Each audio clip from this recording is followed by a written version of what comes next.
Hello and welcome to this edition of Business Daily. Coming to you live from Seoul, I'm Lee Ji-yoon. Here's what you can expect from us in the latter half of our show.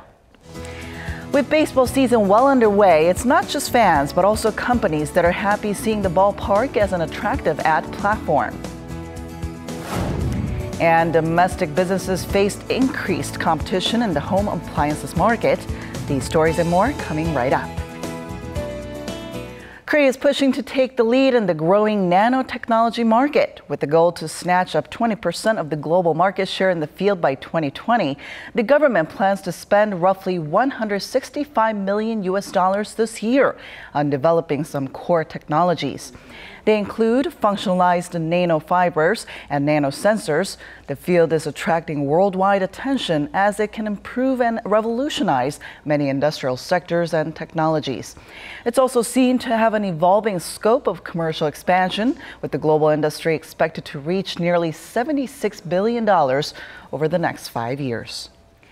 Debt levels at public entities that had ballooned over the years, reaching alarming levels, saw a small drop last year, decreasing by roughly $463 million. The finance ministry says the debt ratio of some 300 state-run bodies dropped under the 202% mark, down nearly 16 percentage points, thanks to better net profit and selling of assets.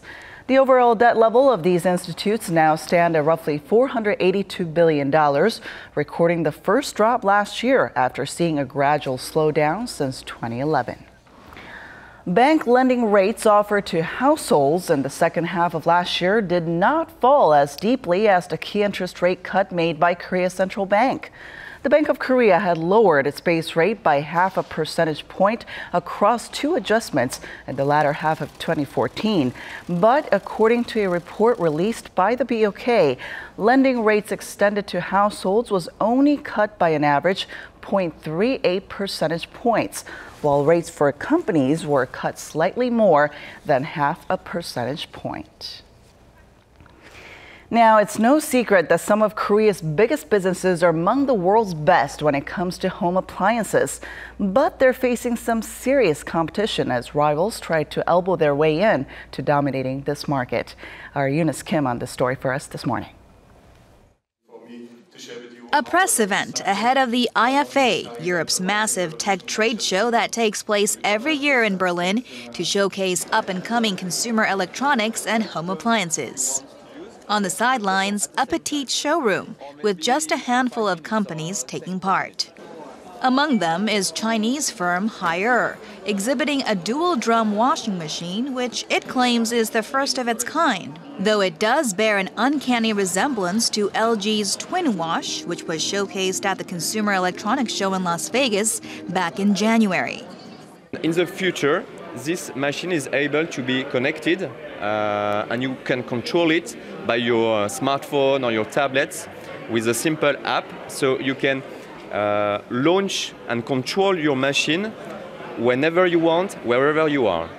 The race to be on top in household appliances is intense, as it is one of the few sectors that's consistently recorded growth since the 2008 global financial crisis.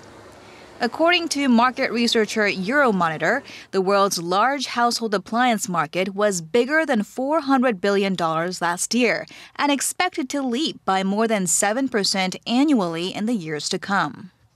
Korean companies, namely LG, Samsung, and Dongbu Daewoo Electronics, have carved out prominent market shares around the globe, even in European countries, where homegrown brands had enjoyed supremacy up to the early 2000s. And they're working hard to regain that dominance. Nuremberg-based Grundig has an induction range on display. The brand's designer explains the knobless Smart Surface is meant to create a new user experience. Innovation indeed will diffuse into greater forms as the Internet of Things also enters the mix, and companies in Korea also very much contending with designs customized to the market and by upholding a world-class brand image that produces the best the market has to offer. Eunice Kim, Business Daily. Recently, a major Korean construction company decided to send all of its newly recruited workers abroad, stationing them in overseas offices. It's considered an unconventional move. And as to why the company decided to do this, our Lee Ju-young tells us more. At the beginning of this year, Choi Min-ju, beating fierce competition, landed herself a job at GS Engineering and Construction, a big Korean builder. But after about 9 weeks of training in Korea, she was immediately assigned to a post in Turkey. Company gave me a chance to actually be out in the field and learn, despite the fact that I'm a new recruit. I'm extremely thankful for this opportunity. But Choi is not an unusual example at GSENC. The company made an unprecedented decision to send all of its 58 new recruits this year to overseas construction sites for at least 3 years. 35 have been posted in the Middle East, a major market for GS, to countries like Kuwait, Saudi Arabia, and the UAE. 10 were sent to Southeast Asia and a combined 13 to Egypt and Turkey. Our company eventually has to seek growth abroad, but in order to do that, we need to foster talent with a global mindset. By dispatching younger employees to key regions for business, the company hopes to have a better chance at tapping into growing markets. According to the International Contractors Association of Korea, the country's construction firms signed deals with a total of $4.1 billion with nations in the Middle East in the first quarter of this year, with $2 billion coming from Saudi Arabia alone. In Asia, the overall value of deals jumped by 112% during that same period on year at $4.9 billion. With an already saturated domestic market, companies are looking to step up the competition with the help of young talents geared for a global market. Lee Ju-young, Business Daily.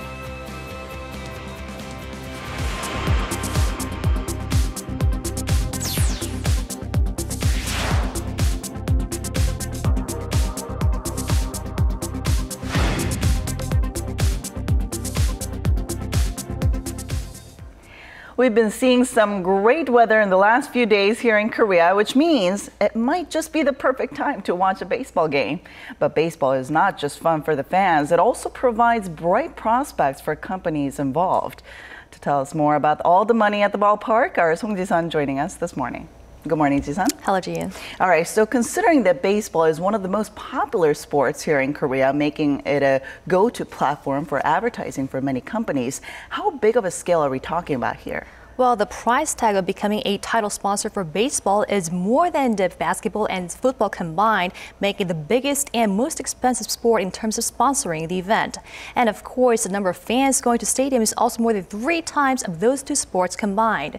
And we're now expecting to see a new attendance record this year, as there are no other major competitions like the Olympics or the World Cup like last year, which could take away tension from the league. In terms of how much sponsors get in return once they ink their deals, let's get a closer look. 3 hours on primetime network television, 6 days a week, from spring to fall. What form of entertainment is given such a massive amount of exposure? In Korea, it's baseball, and it's becoming a very lucrative industry for both the league and its sponsors. The Korea Baseball Organization became a $300 million enterprise in 2013, with each team raking an average of $30 million each season from ticket and merchandise sales, and it's only getting bigger. The KBO is welcoming a new team this year and adding games to schedule, both of which are expected to push attendance up to a record 8 million. For companies seeking to sponsor their league, those numbers make the marketing prospects that much more attractive. The league's title sponsor last year, Yakult, paid $6 million for the right to that title, but it was a winning game for the client as the company gained more than $100 million in advertising value in return. That's 18 times its initial investment. Given that sponsorship can be so lucrative, it's no wonder that more companies are clamoring to pitch their brands with the KBO. And the league's major sponsors can really cash in. This year's title sponsor, Tire Bank, in addition to winning the right to have its name emblazoned on league materials, also won the right to auction off a staggering $6.5 million in sponsorship deals, which is a quarter of its total profit last year. Smaller companies that can't afford as much can become sub-sponsors for individual teams at a price of anywhere between $100,000 to $3 million. The difference depends on logo placement, which could be anywhere from the front of the players' helmets to the banners around the stadium. This company has decided to sponsor the Nexon Heroes for a fourth consecutive year after the Seoul-based team surpassed expectations and finished the Korean series as the first runner-up last year, just 6 years after the team joined the league as an underdog. We were seeking to reach a broader audience across all age groups, and it was also a plus that we could engage in direct contact marketing at the stadiums through various events. We estimate that the advertising value of the deal is worth 10 times our initial investment, with the exposure we get from having our logo on the uniforms and banners in the stadium. With so much at stake, experts point out that companies seeking to benefit from the expanding number of promotional opportunities in the ballpark may want to consider new approaches to gaining exposure. Sports marketing has become more consumer-oriented than it was before, with the fans becoming more proactive and content-conscious. Companies should make use of social networking services and content to approach fans online and at the stadium, to make their sponsorship deals worth every penny. Although the brand value of Korea's baseball league is currently estimated at only 1/100th of Major League Baseball, experts say the KBO has the potential to attract multinational companies in the near future if it expands both in size and quality through marketing strategies that go beyond the borders of home.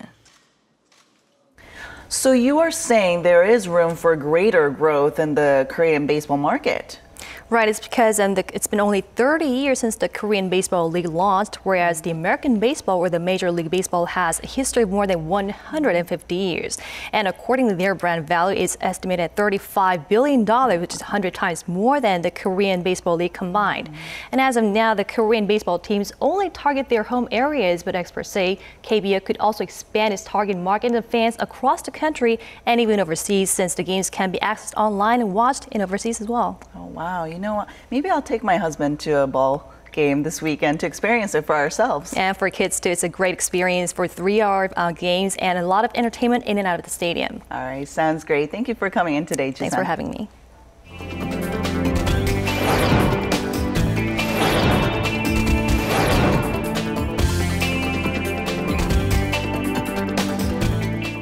All right, that'll do it from us. Hope you enjoyed it. We'll be back next week with more fun and comprehensive business news that matters to you. Thanks for watching, and for those of you here in Korea, have a great weekend.